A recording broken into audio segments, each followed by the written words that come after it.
Hi, and welcome to Genuine Nonsense. I'm your host, not Kelly McFarland. And I'm also your co-host, not Kelly McFarland. I just saw that you are really, truly not Kelly. I'm not Kelly. Nor am I Kelly. As much as I would love to be Kelly. Oh, for sure. If I had to choose one person to be, it would be Kelly. Well, maybe The Rock. Otherwise, second to that Kelly. I think second to that Kelly. I have no desire to be The Rock. No? Oh, I do. I want to be. I'm just kidding. I would kill to be The Rock. Oh, I want to be able to lift things and make people feel small, but in like that good way. You know? If for nothing else, I would want to be The Rock so I could be in the 2 Jumanji movies that he made. Those?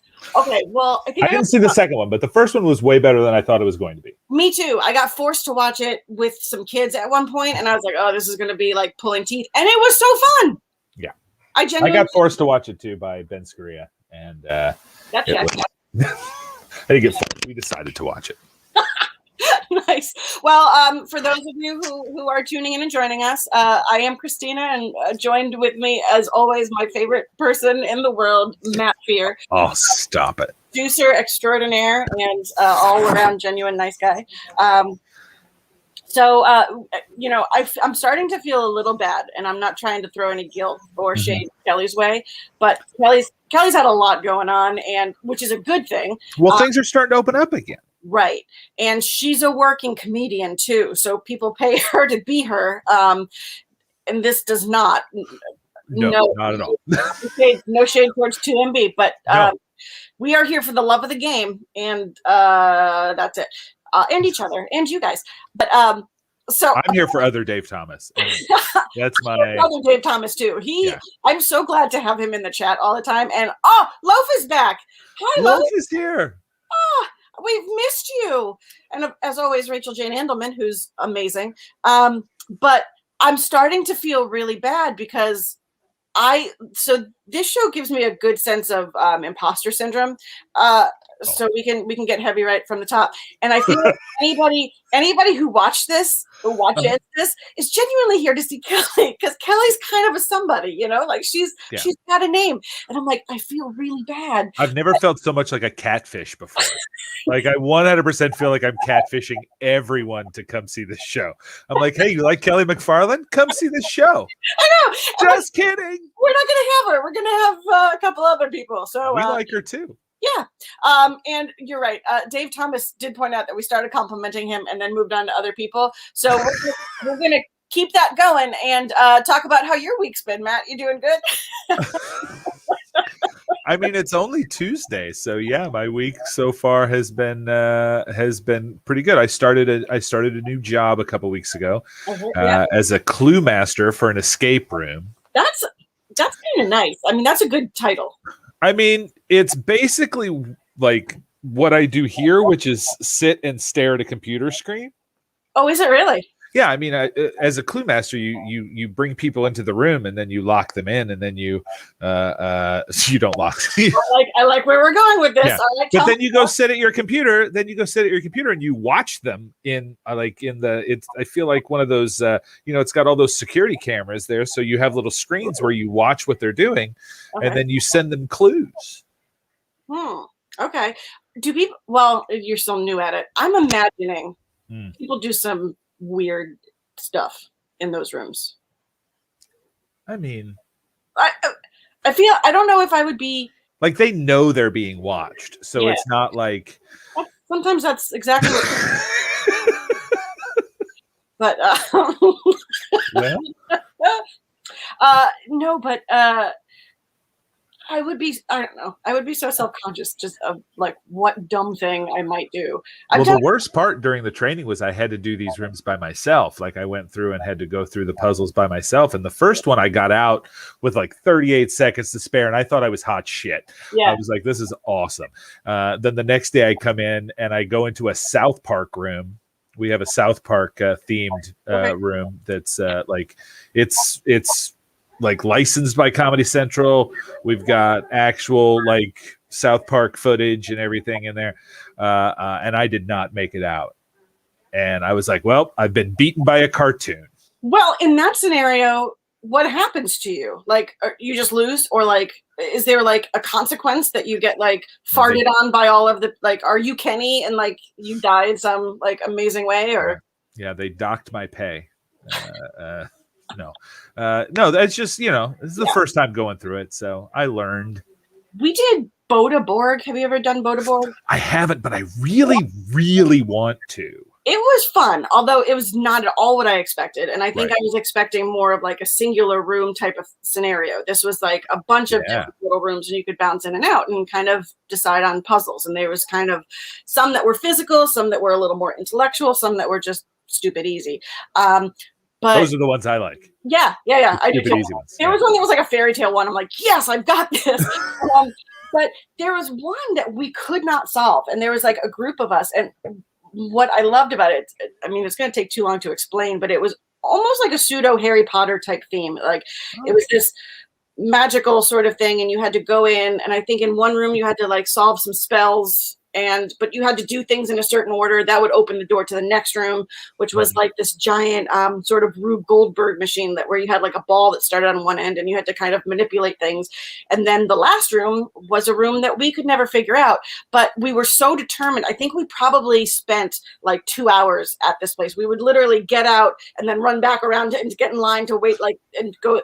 And it started to be the point, there was 4 of us, and we would just line up at the sort of room. We're like, okay, I've got this. Or we started presetting the ball where we wanted it, because we're like, all right, if they don't get through, then we're going to have the ball exactly where we want it to kind of get out of here faster and have more time in this last room. And I still, to this day, I mean, we haven't been back, but I don't know what we were doing wrong. So they don't come in behind you and reset everything? No. Like they don't? Oh, really?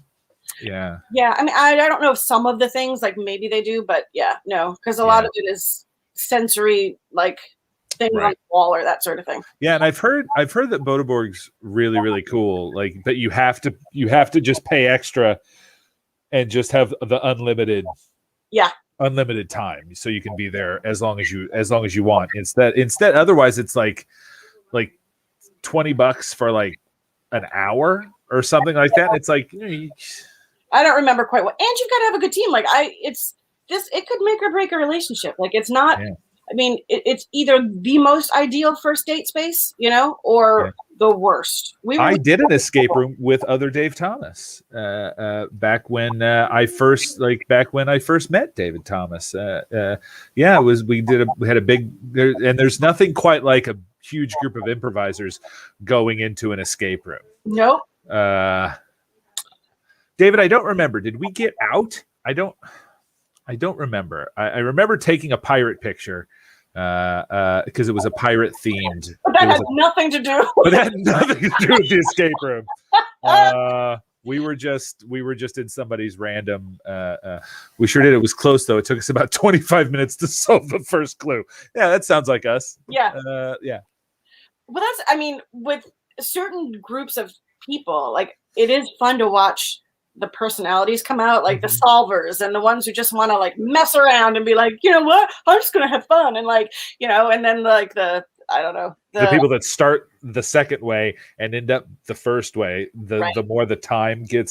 Like I usually am pretty laid back when we first start, but then as the time starts dwindling down, that's when I start like sweating, my heart rate gets a little higher, and I'm just like, ugh. I do kind of the opposite. Like I've realized it's kind of how I am sometimes with certain board games, and it pisses people off. Is that like, I'll play serious at first until I realize there's no hope for me winning, or like, and then it just becomes sabotage. Like how much can I like screw everything up? As a matter of fact, I once played a Chinese checkers game that somehow there was no way for me to win, and it came down to 2 people, but one of my little pieces was near somebody else's, so I could block the entrance and just decide who was going to win. This went on for 25 minutes of me just going like boop boop boop boop. Oh, you want to get in there? And I don't talk to any of those people anymore. The only time my wife has ever told me to fuck off was when we were playing Settlers of Catan. We were doing something, and that game brings out the competitiveness in I think everybody. But I did something, and we had we had been dating for a while. I think it was right after I had just moved here to Boston, and I did something, and she just goes, "Fuck off," and I was like, "Oh God!" Like it was like That's the intensity amazing. was real. And for anybody who doesn't know Abby, Abby is a delight.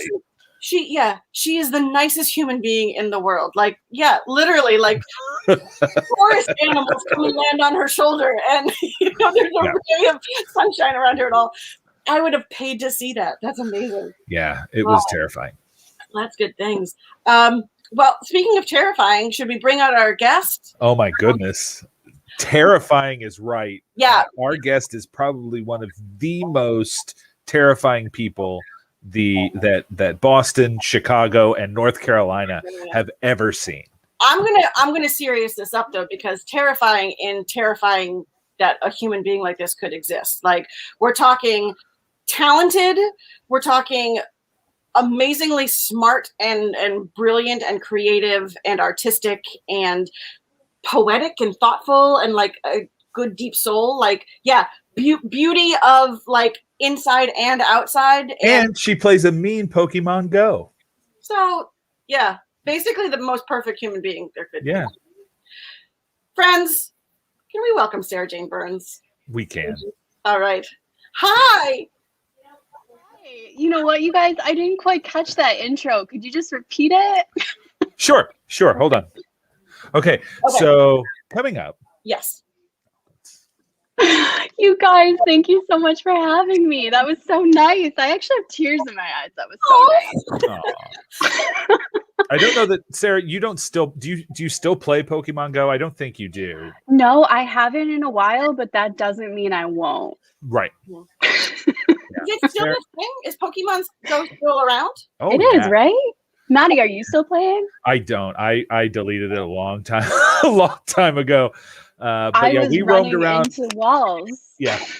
Where were we when we were up in Vermont, weren't we? We were in Burlington. We were in Burlington, Vermont at an improv show that we had traveled to go and do. And we had the day free. So we just wandered around Burlington playing Pokemon. I still have pictures of Sarah with some of the Pokemon. Yeah. I would like to see that. Oh, they're on my Facebook somewhere. I'd have to. They pop up on my Facebook every once in a while. Definitely send those my way. I loved that game got people. I love that game got people out and like about. And there were times that it got dangerous for me because I remember a couple times driving through Boston, usually on the way home, like late at night from a show or something like that, and seeing a crowd of people and literally pulling over or like taking my phone out to be like, what are they catching? I ran into so many random. I ran into Steve Delfino in the middle. Steve Delfino still plays. Does he really? Yeah. He was amazing. Like he got pretty far up. I gave up after a while. He must have quite the collection. Oh, I'm sure he's close to if he hasn't caught them all, he's probably gotten very close. He's gotta catch them all. I was a little sad because I thought there was a good potential given that technology. It was right around the time when Ghostbusters, the Lady Ghostbusters came out. And I was like, oh, how cool would it be to have a Ghostbusters game that's kind of like this, where like rather than Pokemon, you're catching ghosts. And I think they did. Did they? Well, then or it's not Ghostbusters related though. I think it's just like a Paranormal Activity kind of thing. Well, there's my $1 million idea. So Smars, I feel like there's an opportunity for Well, and now it's going to be Genuine Nonsense starring Sarah Burns. Well, the topic tonight is Pokemon Go. Smarzy, I feel like there's an opportunity here for you to trademark this idea with Ghostbusters. Okay. Have you pitched it to anyone in Hollywood yet? I have not. I feel like that's step one. Maybe I should call Kristen Wiig and just be like, hey. Give her a call. Mr. Feig, and be like, hey, I've got this idea for a game. It's unrelated to anything you've done. Look, I know the movie came out like 6 years ago, and at least. But there's a new Ghostbusters coming out. So, I mean, you could call Paul Rudd. You could call Paul Rudd. I will call Paul Rudd any day of the week. With this as your topic. What's up, Paul? Yeah, well, it's a good in. I think that's a good in. I can, I didn't realize that he was going to be a Ghostbuster. Yeah, evidently he's going to be a Ghostbuster. I think this one is more related to the first two Ghostbusters. Yeah, like this is the Lady Ghostbusters, as you referred to it, was a standalone film, I believe, not in the Ghostbuster universe. Yeah, it was like a side universe, not a reboot, but a reboot. I never saw it. I think I've seen the original Ghostbusters, but I don't remember much about it. But I never saw the lady one. Should I watch it? I wanted to like it so much. Oh, that's but it was not well. review. It was not well written. It was not well written, and you can't blame the actors. The actors did fine. Well, I have some kind of all of the actors are actors that I love, and I just didn't. A couple of them I didn't love in their roles. Like I just kind of felt like they fell a little flat, or too campy. Whereas, like I felt like Melissa McCarthy kind of played a real character, and Leslie Jones was by far my favorite. Like every line she said, I believed. I was like, oh yeah, and it was still hysterically funny. But like some of the others, like even Chris Hemsworth, like he was there to be eye candy, and it was just he played such a mimbo. And I get the joke there, but it just I'm like. Did you just say Mimbo? You said Mimbo. Yeah. I thought it was Bimbo? I thought it was Himbo. It's Himbo. Well, I don't want to. I've never heard either. I can't wait to use them both. I love Mimbo. Tomato surprises. That's right. That's right. Well, Sarah Jane Burns. I like to pretend on this show that there are people other than people that we know watching. So I like to. I like to pretend that I'm on a real show so that, like, if someone's tuning in for the first time and they're like, oh, these people know each other. How do they know each other? Or like, why I love that. I love pretending. So I was thinking about you, and I'm so glad that you joined us because we've got legit stuff to talk about. Apparently, art, love, life, and the nanny. That's on our list. All of those things, yeah. You've promised all of your fans, and you have legitimate fans. That's something that I think is amazing. Thank you.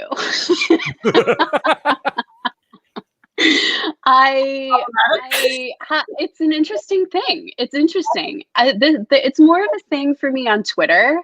Yeah. And I got fans on Twitter like many years ago, and then like some of them started following me on Instagram. Uh-huh. So it's been an interesting journey with the fans because many of them, I've had some people like when I was in Boston. I had people who were strangers who were following me on Twitter, like come and see shows at IB at Improv Boston. And some of them were amazing and I love to meet them. And then at times I was also like, where's the boundary? Where's the line here? Like, where do I draw it? And it's been an interesting relationship with that. And I've kind of like ebbed and flowed with it. I've embraced it at times and I've also taken some breaks. I feel like that would make me really uncomfortable. Yeah, it will, because the shows were advertised and they would tag me in the shows and people would be like, oh my gosh, I didn't know you're a performer. I'm going to come see you perform.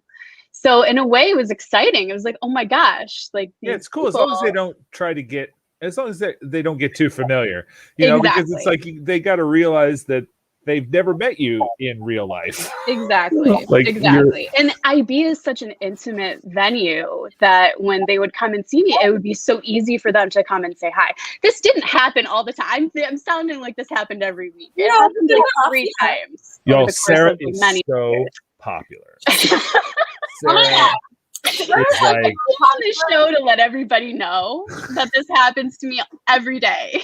Every day. Is that why you had to move to North Carolina? That is why I'm in North Carolina, yes. I'm escaping my fans. You're actually going to have to move again now because it's like witness now protection. everybody knows. And I loved how you introed it: Boston, Chicago, and then the entire state of North Carolina, which I prefer it that way. Thank you. I don't know. Those are the only two cities I know in the whole country. Is Chicago and Boston. Everything else is a state. You're safe in North Carolina because I don't think they have the internet there yet. So yes, that's correct. I'm there's wires right How outside. are you? I was like, how are you on this show?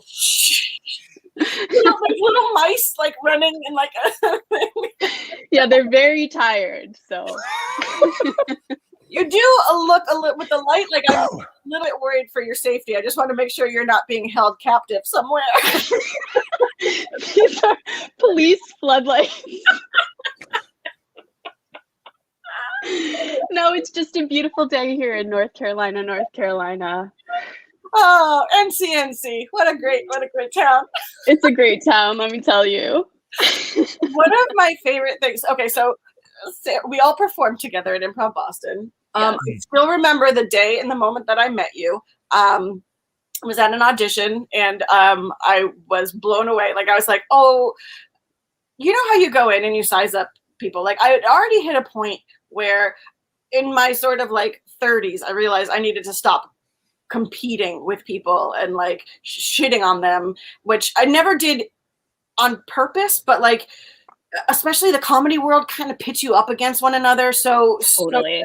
And like especially improv, it's so personal where it's kind of like you could be super funny but we just don't like like there's all sorts of weird things. I mean, and we would go into auditions thinking, oh, there's only so many spots for women, so all of these women are my competition. I was always so gendered, so you were always sizing up the other women in the room. And I 100% did that to you, like, and not in a bad way, but it's just like it was that sort of thing. It was my first audition, I think, in a while, and I just kind of like did the like look around. I'm like, okay, like this is who it is, and I was like, and I remember kind of thinking, I was like, wow, that girl is like physically gorgeous. Like I was like, and I don't remember how long ago it was, but you're younger than I am as well, and so I was hitting that sort of like being in my 30s where I'm like, I'm so old and wizened.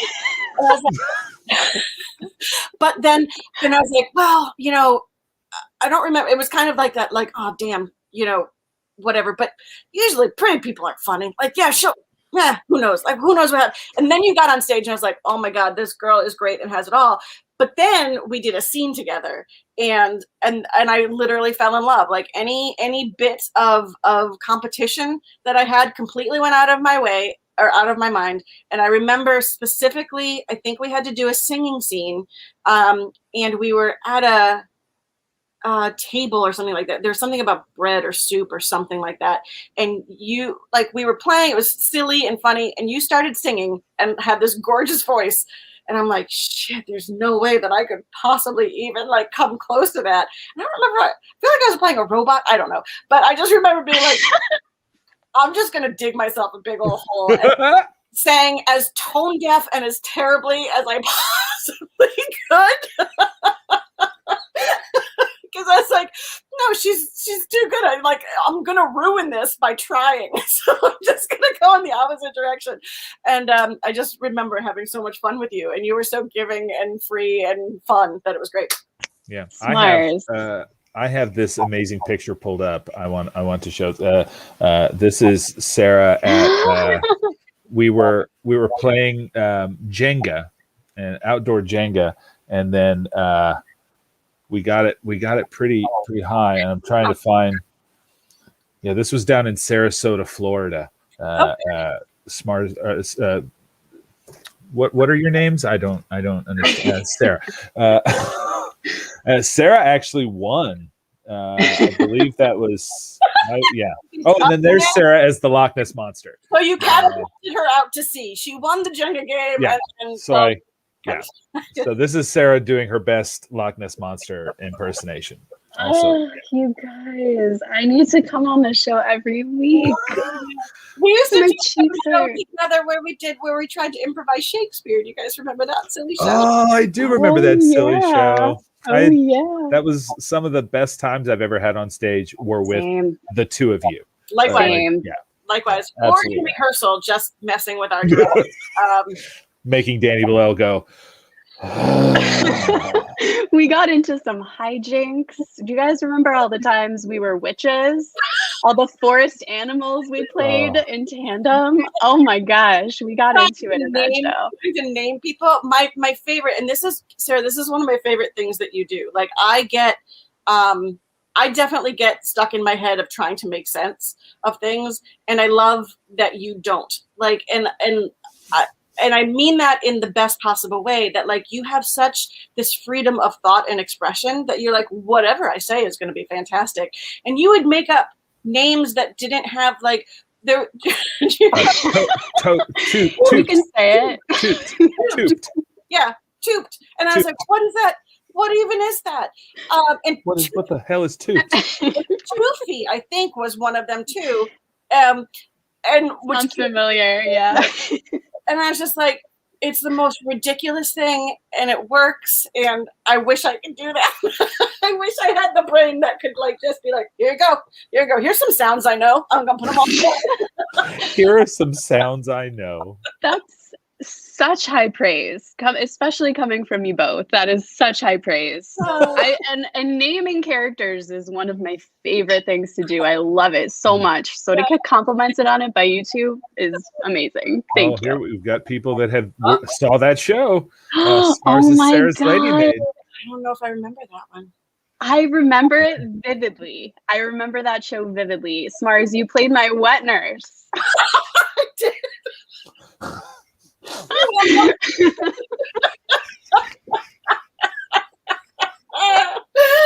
All right, not everybody can do it. Oh God. And it was very high class. Very high class. I have a tendency to class things up. I don't know if y'all notice it, but I am one classy bitch. That's You how are I probably the describe classiest you. bitch I know. Yeah.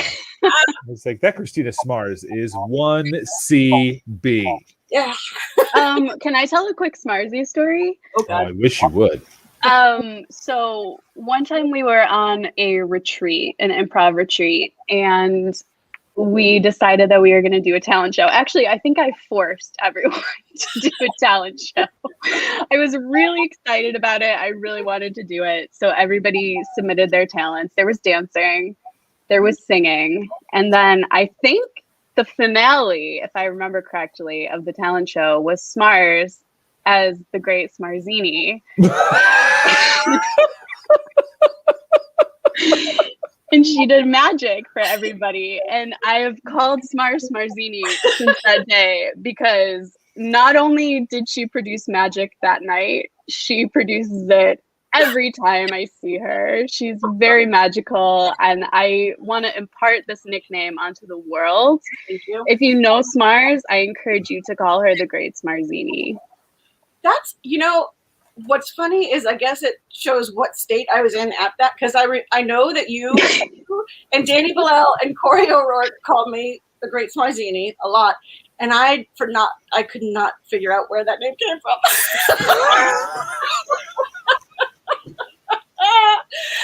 That's incredible. I've been calling you that for probably 7 years or 8 years. It's something you all figured out, but that's very funny. You were good. You were good. You were magical. You did some magic. Thank you. Well, speaking of magic, let's shift to some of. I mean, you're here both just as a friend and a lovely person, but we also wanted to talk about some of your new projects, because you've taken some of a step away from the world of like on stage art. Then again, all of us have,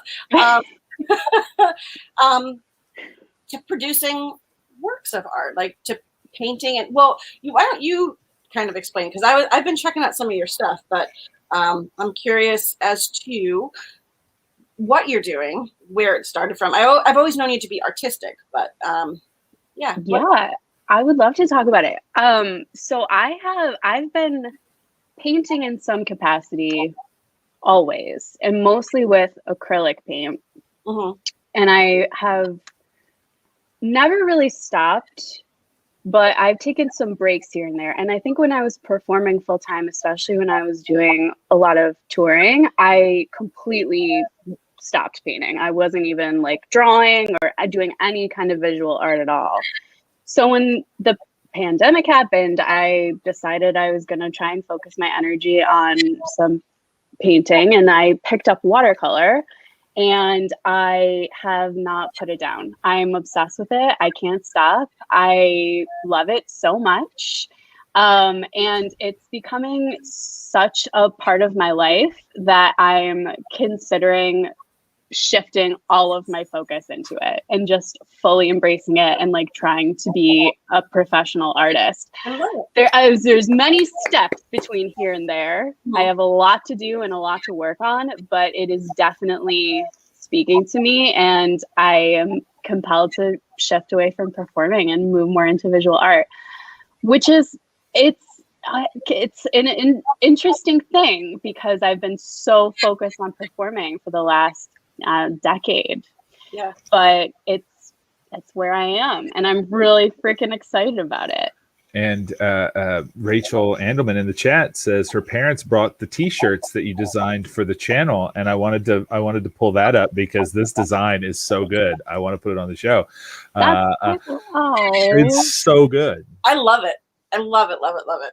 Thank you. I'm so excited. Rachel Andelman's parents, thank you for helping to support both this amazing production in place and also a working artist. Yeah. Yay. It's so fun. It's just so fun. What brought you to watercolor? Was it just sort of something to play with at first? Because I kind of did a similar thing. But I was the opposite.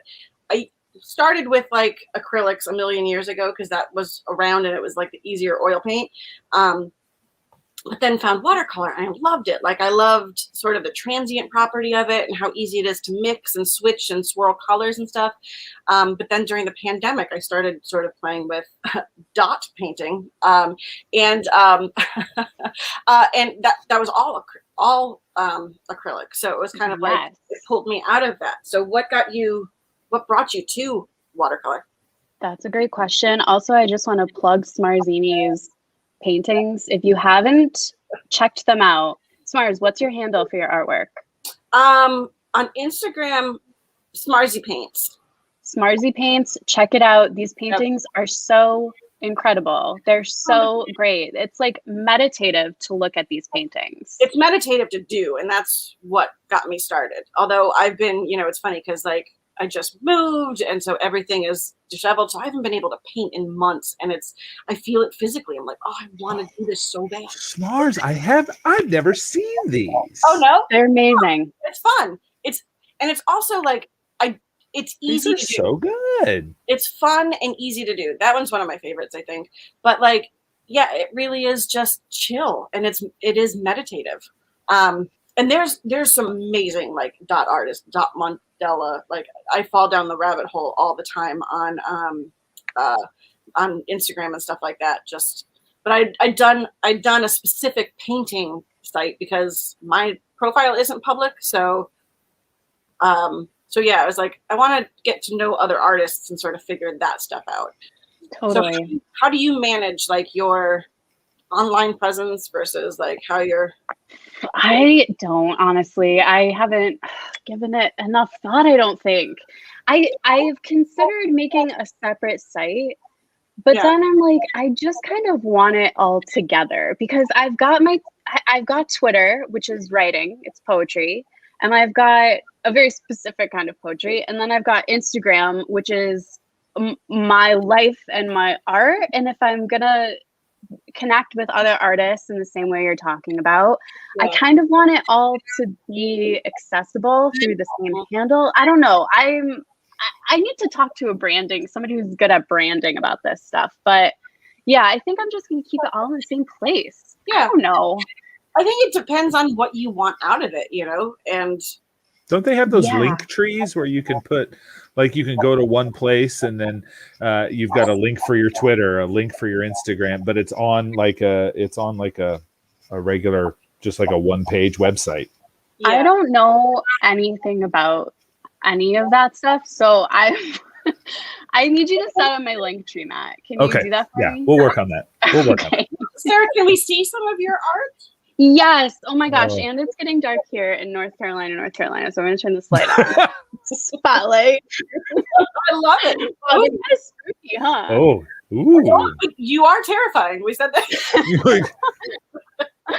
Okay, so the style, I love all different kinds of style. And that's another thing with branding is people ask me all the time, they're like, well, what kind of painting do you do when they find out that I paint? I'm like, I do all sorts of shit.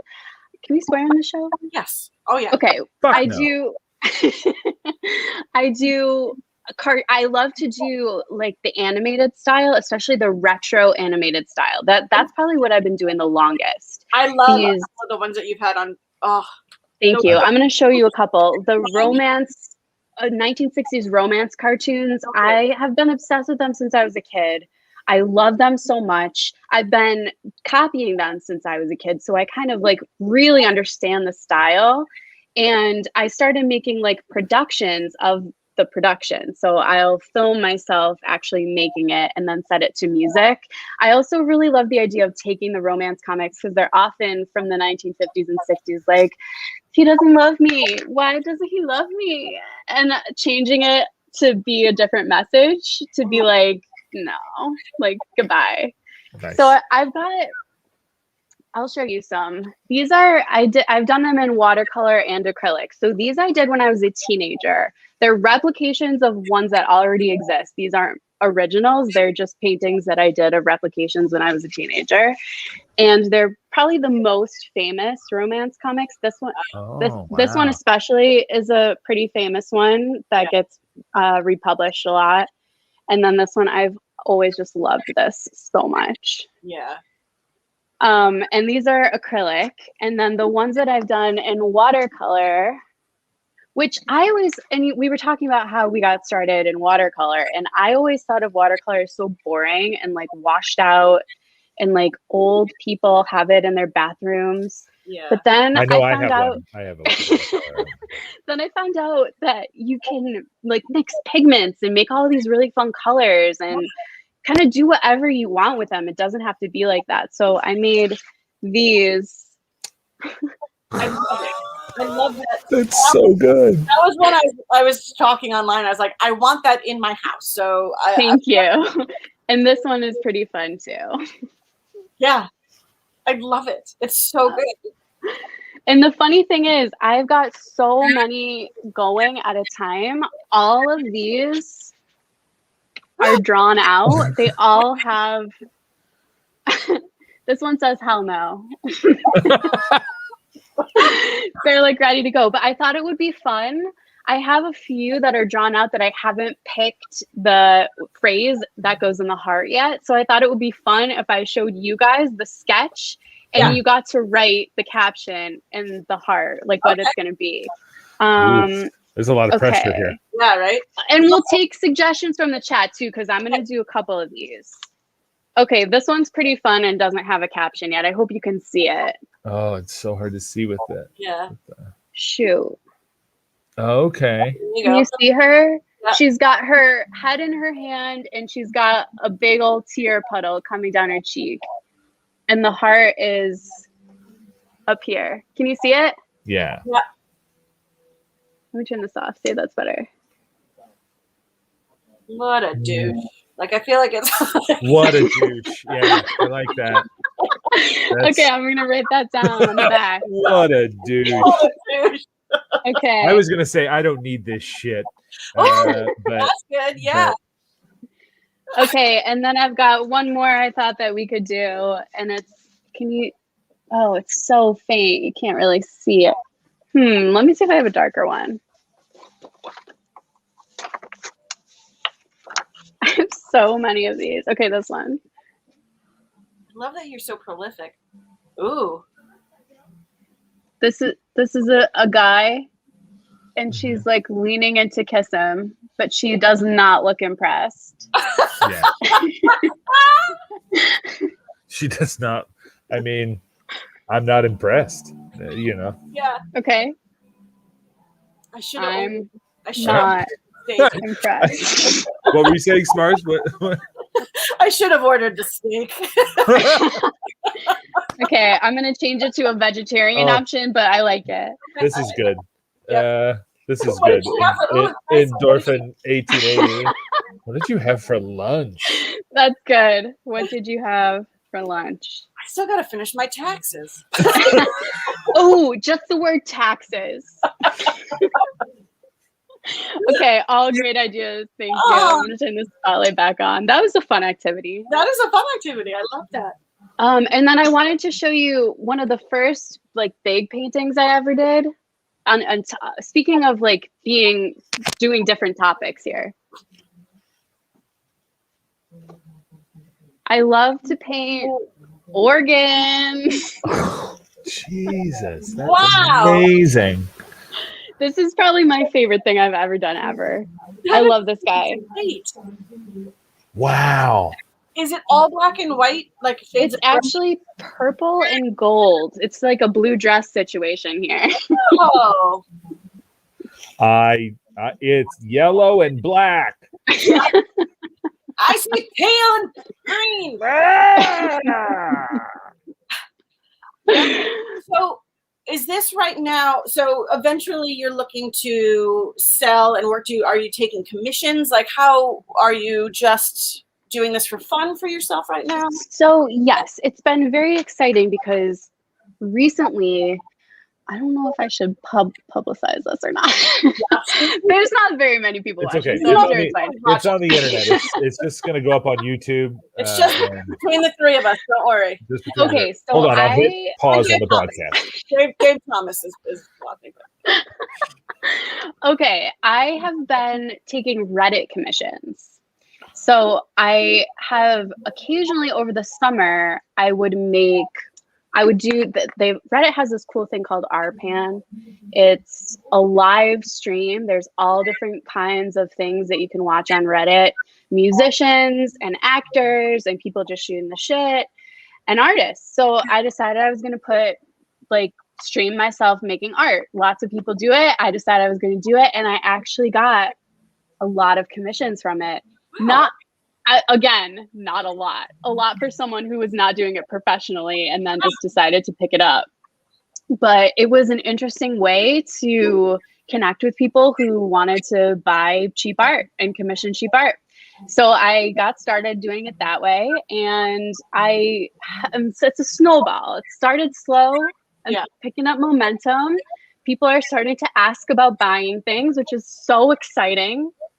It's conflicting, and I'm sure you can both relate to this, trying to monetize something you're passionate about. Yeah. We all did it. We all will probably do it in the future. I'm not good at it. It takes some of the joy out of it. So I'm trying to be very aware of how I've experienced that in the past and not making the same mistakes with this and really embracing what I want to do. I'm not taking any jobs that I don't feel passionately about. I'm just doing what I love, and hopefully there is a market for it someday. It's similar. Like I can relate to that with like the dot painting. I was honestly just doing it for fun, and like even posting things, I felt like a nerd posting things online. But like there's a gratification with sharing it, right? And like it's fun to share things. And I started getting a couple people that had asked, like, would you potentially, send things or whatever.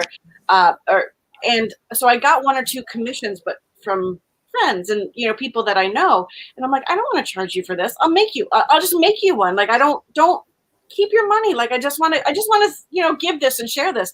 But then when people are paying for something, like you said, I won't say it takes the joy out because I don't want to put that on them, but like it makes it different. It's suddenly now it has to be good. Before it was just doing it. Like, and if it came out good, great. Like if it didn't, oh well, that one can go over there. But like the idea of commissioning it, I'm like, oh man. Totally. Smars, the three of us chatting has just been amazing. But I think it might be time for a fourth. I think so too. because we have Drum roll, please. we have the person you've all come here to see. Everybody, you've been waiting for You've been waiting for 48 minutes to see this one person. 3 weeks and 48 minutes. You're just the appetizer. Here comes the main course. Paul Rudd. Paul Rudd.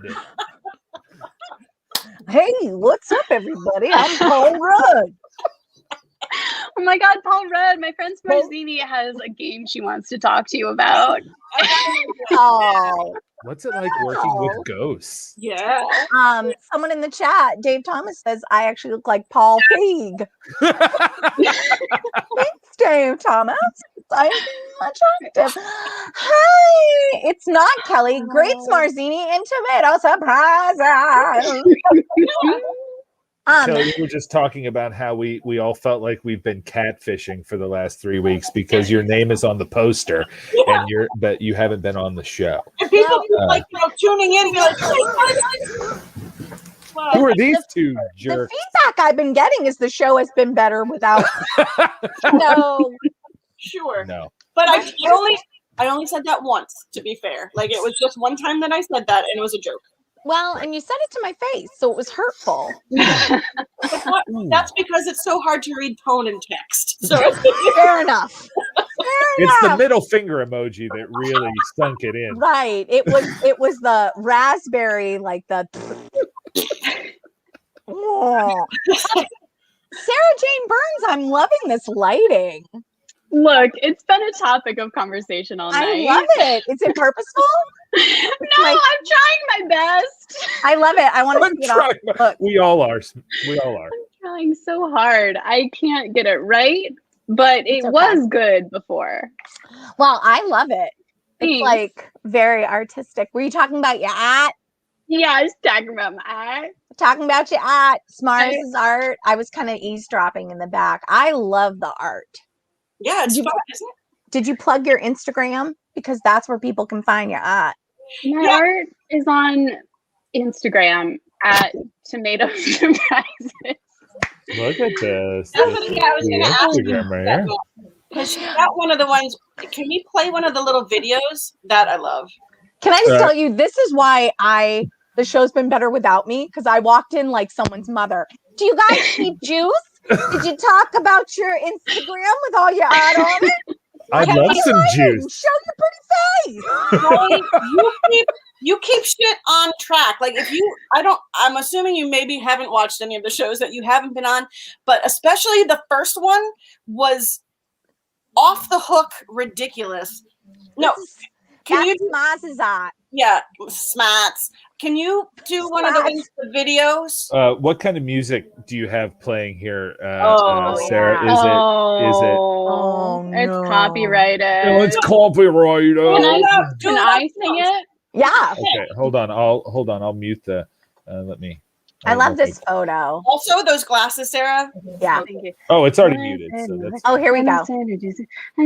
Let you go for me on a bad but won't stay. I do everything. Yeah. I say what I have. Oh, And I this get is ahead so of good. you. I love this one, actually. This is like one of my favorites. Yeah, I love Thank the you. So cool.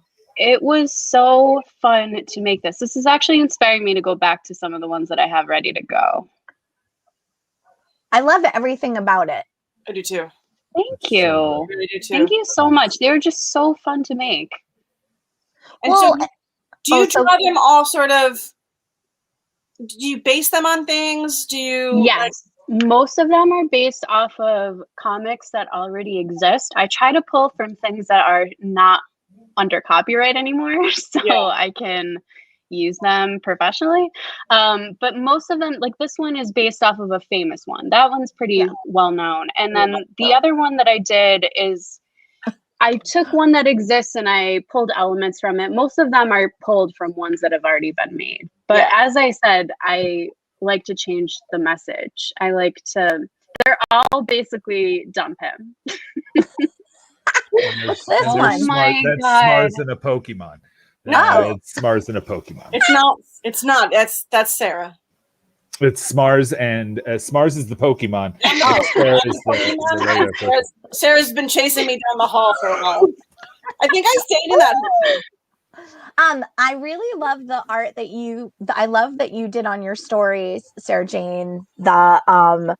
Tell me, the world is your oyster. Tell me something to paint, and everybody's been saying an oyster.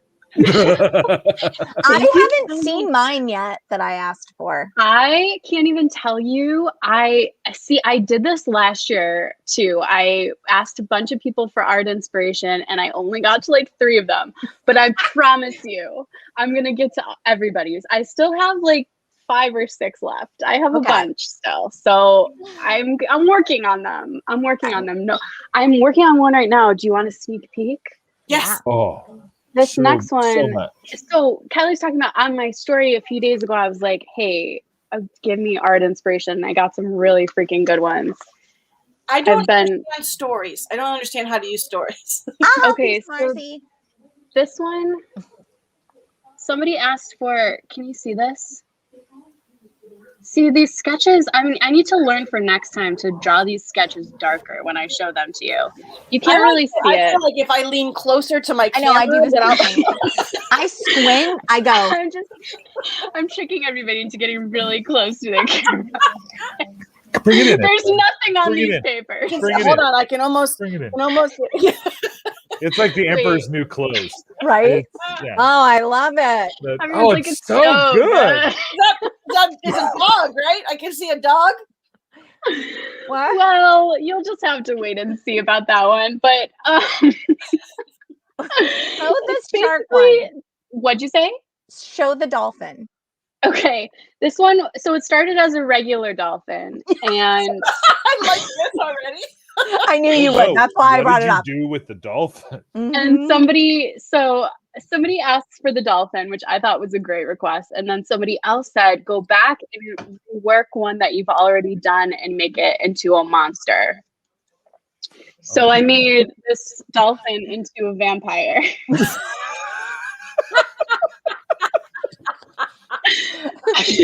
a little bit of blood. Just a little bit of. Yeah. Yeah. Is it the way that you're? Oh, okay. I see. His face is turned because I was like, "What happened?" Yeah, to his face. His face is turned. He's It's so not happy. good lighting. That is awesome.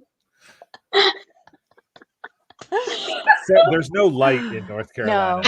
No. There's that's no a candle. The mice That's are a tired. candle. Okay, Yeah. there's only enough for the internet. So it's going well. Things are good.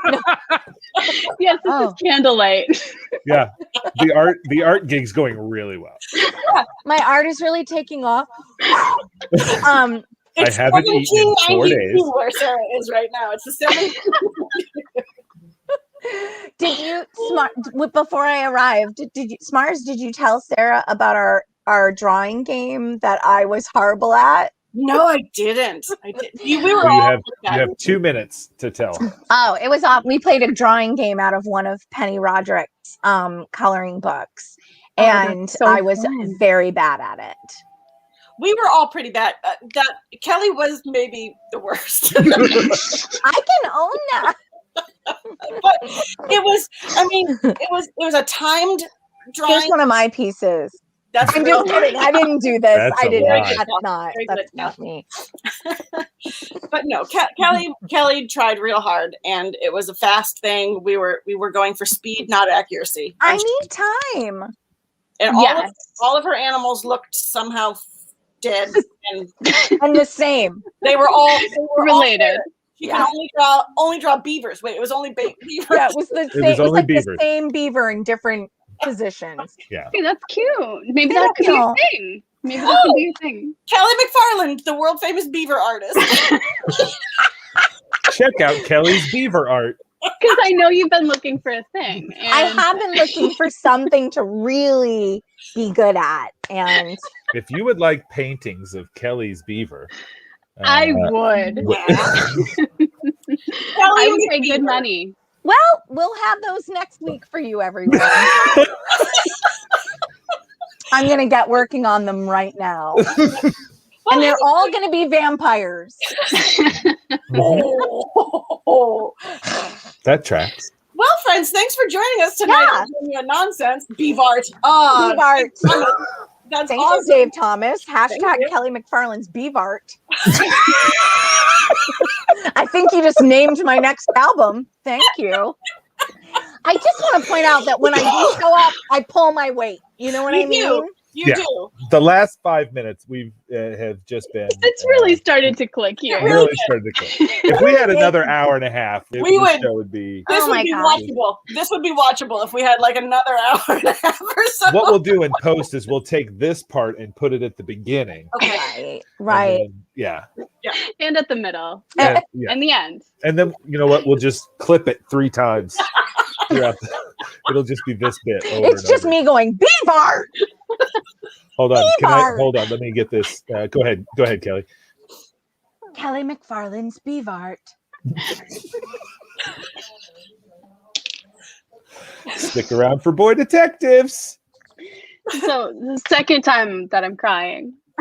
Don't leave, Sarah. Yeah, don't leave. But everybody else, you're going to have to leave. Yeah. Bye. Because it's time for Boy Detectives. You can also check out more at 2mbstudios.com. Is that a thing? Nope. There's a Patreon. There's a Patreon that you can join and get a Sarah t-shirt. So Yes. yeah. Get a Sarah t-shirt. We love you. Bye. Bye.